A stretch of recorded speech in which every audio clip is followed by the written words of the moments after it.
গাইবান্ধা সদর উপজেলার রামচন্দ্রপুর ইউনিয়নের ছোট্ট একটি গ্রাম কুমারপাড়া। এখানকার প্রত্যেকটি পরিবারই মৃৎশিল্পের সঙ্গে জড়িত। ছোট্ট এই গ্রামটির প্রধান পরিচিতি মাটির তৈরি তৈজসপত্র, যা এই অঞ্চলের শিল্প সংস্কৃতির সাথে গভীরভাবে জড়িত। দর্শক, আজ আমরা দেখব কিভাবে এসব তৈজসপত্র তৈরি করা হয় এবং জানব এখানকার মানুষের জীবনের গল্প।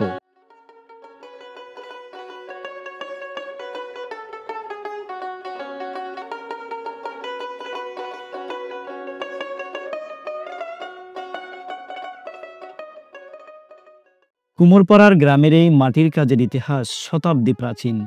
পূর্বপুরুষরা এই কাজ ঠিক কোন সময়ে শুরু করেছেন তার ঠাউর নেই এখানকার প্রবীণদেরও। তবে তারা জানেন তাদের এই পেশা বংশ পরম্পরায়।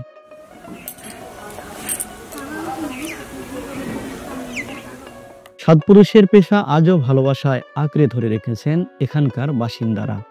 কুমোরপাড়ার কারিগররা মাটি, পানি এবং আগুনের সহায়তায় যেসব তৈজসপত্র তৈরি করেন, সেগুলো শুধু দৈনন্দিন প্রয়োজনই মেটায় না, বরং এটি এ অঞ্চলের সংস্কৃতির প্রতীক।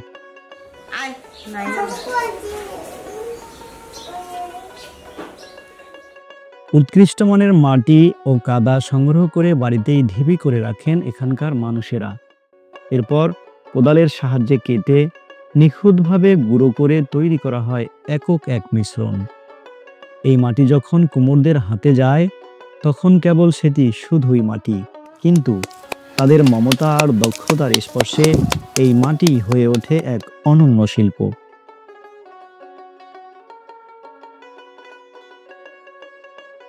এই গ্রামের একজন দক্ষ কারিগর গণেশচন্দ্র পাল।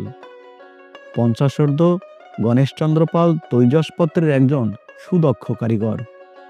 অত্যন্ত কৌশলে তিনি নিখুঁতভাবে তৈরি করে থাকেন বিভিন্ন ধরনের মাটির সামগ্রী।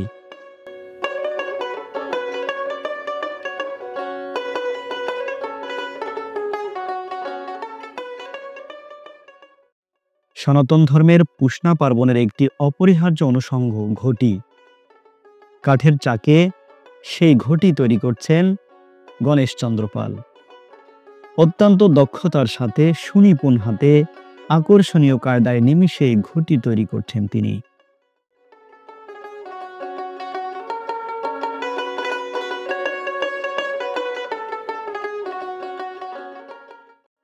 শুধু ঘটি নয়, এখানকার বাসিন্দারা অতি ব্যস্ত সময় পার করছেন কূপের পাড় তৈরির কাজে। পরিবারের নারী পুরুষ উভয় মিলেই খুব জোরে সোরে পাড় তৈরি করছেন এই পালপাড়ায়। শুকনা মৌসুমে এই পাড় তৈরির কাজে যেন দম ফেলার ফুসরত নেই তাদের। এই গ্রামের প্রত্যেকটি পরিবারের নারী পুরুষরা সমান তালে এসব তৈজসপত্র তৈরির কাজ করে থাকেন। এসব কাজে সহযোগিতা করে থাকেন পরিবারের সব বয়সী শিশুরাও। বিশেষ করে প্রত্যেকটি পরিবারের নারীদের এসব কর্মের সাথে ওতপ্রোতভাবে জড়িয়ে থাকা দৃশ্য পালপাড়ায় গেলে যে কারো নজর কাড়বে।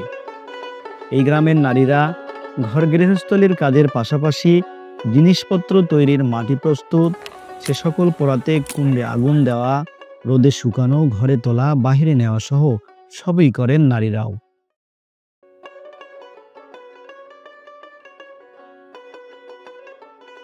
পালপাড়া গ্রামের প্রবীণ কুমোরদের মধ্যে একজন সুভাষচন্দ্র পাল।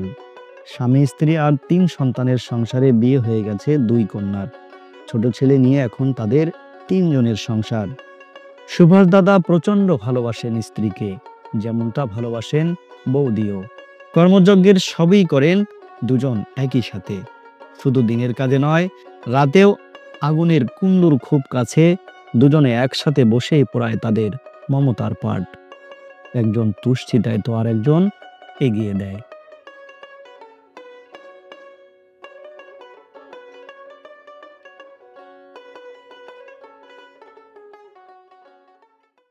এই কাজে মুনাফা তুলনামূলক কম হলেও বংশ পরম্পরায় বাপ দাদার এই পেশাকে ধরে রেখেছেন কুমারপাড়ার বাসিন্দারা। তবে নতুন ডিজাইন এবং নতুন উপায়ে এই ঐতিহ্যকে বাঁচিয়ে রাখতে চান তারা। বাপ দাদারা এই কাজ করছিল, তখন হাঁড়ি পাতিল বানাইছি যখন পাট চারি, তখন বাইরে থাকি নাড়া পল বাঁশের পাত এগুলো আনি পোড়া করে আনাইছি, তখন পয়সা পাতি লাগেনি। সবাই মিলে কাজকর্ম করি, এই জন্য একটু চলতেছে।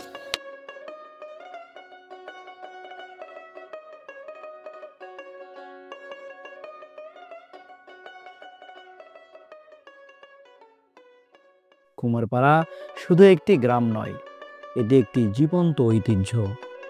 মাটি আর মানুষের এই সম্পর্ক যেন চিরকাল ধরে থাকে, এটাই কুমারপাড়ার মানুষের বড় প্রত্যাশা।